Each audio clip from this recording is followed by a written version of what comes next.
Hello and welcome to the UtdDistrict YouTube channel. This video will be focusing on 3 Manchester United players that have improved their game under Erik Ten Hag this season. Now, with the Dutchman completing his first season at the club, I think it's time to reflect on the different positives and negatives.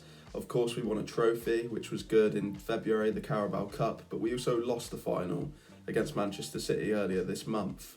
Third in the Premier League, and it's an overall good season, I think, for Ten Hag in his first year at the club. And there has been a lot of improvements as a team as a whole. There's been less goals conceded, even though we've shipped an embarrassing amount of goals in a few games.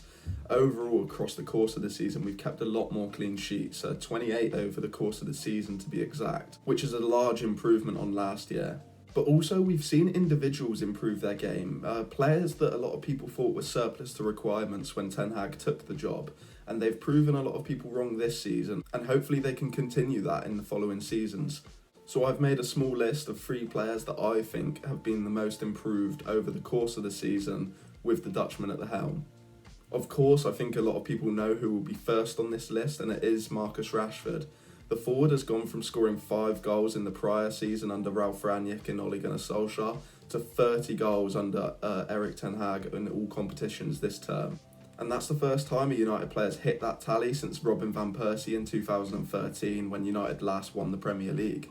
But at the same time, a lot of these goals have been important match-winning goals. In the Premier League alone, Rashford scored 10 match winners. That's only bettered by Harry Kane's 11, and he matches Erling Haaland's 10 despite having an obscene amount of goals this season. The biggest change in Marcus Rashford's game, though, I think, is a complete turnaround in his confidence. We saw under Ralf Rangnick he was almost at rock bottom, and a lot of people almost wanted him out of the club. There was offers from PSG, and it seemed like he might be on the way out, but Ten Hag has rejuvenated his United career. That confidence which I speak about, I do think Ten Hag's had a big part to play in that.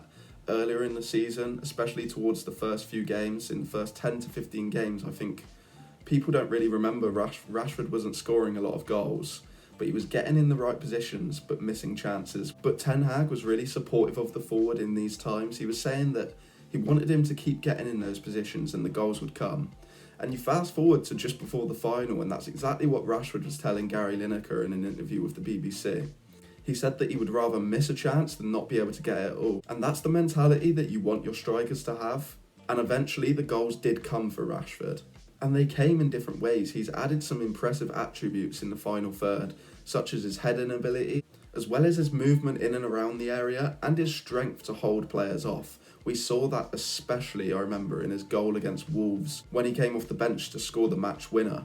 He had pressure from 2 or 3 Wolves defenders, but was able to hold them off and get the strike away, which is something I don't think we would have really seen from him in prior seasons. That shows a fully fit Marcus Rashford who's full of confidence, which is what United need. Despite this, I don't think Marcus Rashford can be depended on to be the main striker in Manchester United's team if they are to push on to the next level.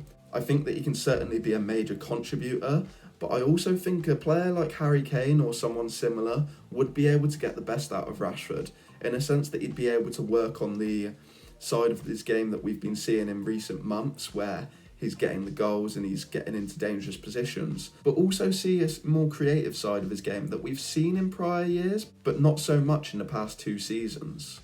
Whether or not Rashford plays up front or on the left wing, and whether United get that star striker in this summer, I think it's undeniable that Rashford's really improved his game under Ten Hag, and the manager's had a solid influence in his increased confidence this season. Second up on the list, and I think it's a player that not many people would expect, but I will explain why he's on here, and it's Bruno Fernandes, a player that has had another great season for United, and that has become the norm since he joined from Sporting in 2020.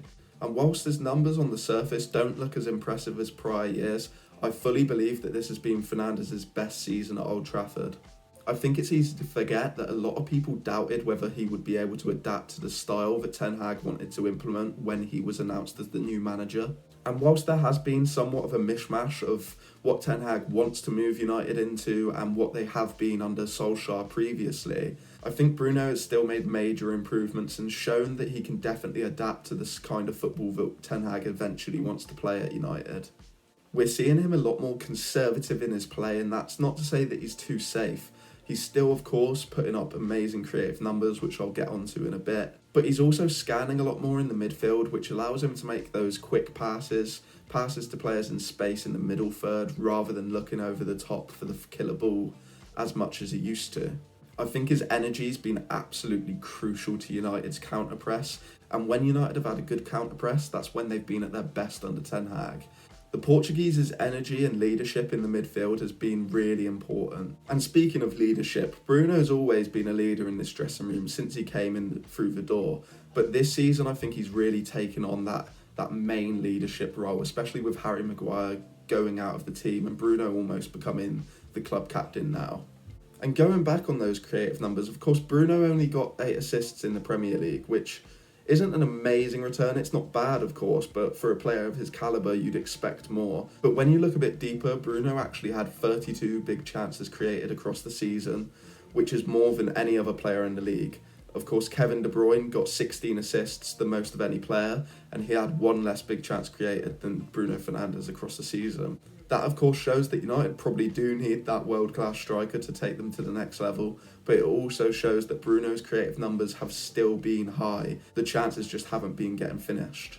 Finally, when you take into account the different roles and positions that Bruno Fernandes has played under Ten Hag, it's really impressive to see the different attributes that he's shown in his game, attributes that a lot of people didn't expect to see from him. And I think that leaves him in a good position going into next season, as hopefully Ten Hag will move across more into his preferred playing style. And I think that a lot of people who might have not thought that Bruno could do it before think that he can do it now, and he's a really valuable player for United.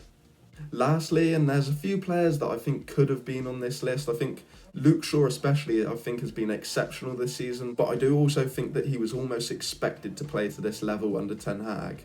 One player that myself and a lot of other United fans thought his United career was over is Aaron Wan-Bissaka, and he's the last name on this list. After playing a grand total of 0 games before the World Cup, everyone thought Wan-Bissaka's career at United was over. There was various reports linking him with a mid-season move away, but then of course Diego Dalot picked up an injury and it gave Wan-Bissaka an opportunity, and he took it with both hands. I do think that there's almost been a misconception about what Wan-Bissaka isn't good at. I think, of course, you see a lot of people speaking about how his final third actions aren't good enough. But I'd argue over the course of the years, it's more been what he's done in the progressive side, in the middle third of the pitch. I think he's always been okay going forward. Once he gets into the final third, he has got the ability to open up half a yard to get a cross in. But I think all round over the course of the last 6 months, we've seen a lot of improvement in all areas of the game. In the middle third, he's looking like he can make those combinations with different players better than I thought he would be able to. I wouldn't say that it's the level required of a top-class right-back playing for one of the biggest clubs in Europe, but I'd say it's much better than what I expected when he came into the team. And then going on to his defensive ability, I mean, he's shut down multiple big-name left-wingers so far this season, including St. Maximum in the Carabao Cup final. And then going forward, he's made some impressive overlapping movements, and complemented whoever's played right wing probably better than Dalot has. And although I don't think that Wan-Bissaka is the long-term option at right back at United, I think it's quite admirable the way that he's gone about his business. Whether or not it was injuries, illness, or other things that we're not going to know about, Wan-Bissaka was absent from the team for half of the season, and there was no complaints, no news stories about how unhappy he was, which is unfortunately rare at United, but it's definitely something that I think Wan-Bissaka should get some respect for. He worked hard behind the scenes and earned his position when the opportunity came. Going into next season, I think it's a good battle between Wan-Bissaka and Dalot. I think Dalot showed in the earlier months of the season that he can be a really important contributor if he's firing on all cylinders, but Wan-Bissaka's also there. And if Dalot does not show those levels, I think Wan-Bissaka's perfectly fine for another season. And there it is. Those are the 3 players that I think have improved the most since Erik ten Hag took over at Manchester United. And hopefully we can see a few other names this time next season, as there's also been players who have failed to impress since he took charge. If you've made it this far, I'd really appreciate if you could give this video a like and subscribe to the channel, as we're looking to cover more Manchester United based content in the coming months as the transfer window looms. Be sure to check out our other social media platforms such as Twitter and Instagram in the description below. We cover all Manchester United based updates on both of those platforms. Lastly, thank you for watching the video, and we'll see you in the next one.